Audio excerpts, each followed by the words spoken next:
Welcome to the slop farm. Enjoy the video.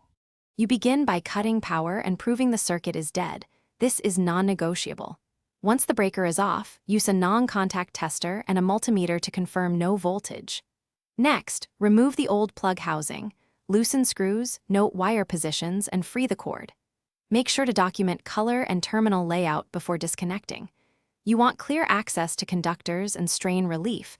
This prevents future bending or pull-out. Now prepare to trim and strip the wires to fresh copper for secure connections. Now that the conductors are exposed, strip 8 to 10 mm of insulation and inspect the copper for damage. Avoid cutting strands. Twist strands neatly and tin if required by the plug type. Insert each conductor into its designated terminal, live to live, neutral to neutral, earth to earth, and tighten screws while holding the wire to prevent splaying. Ensure the earth connection is continuous.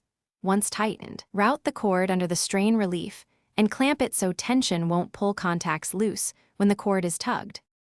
Reassemble the plug carefully, making sure the housing fits without pinching wires and all screws are flush. Before switching power back on, use the multimeter to check continuity and correct polarity. Verify earth is connected. Once tests pass, restore power and test with a low-value device. If something's wrong, no power or tripped breaker, turn off power and reopen the plug.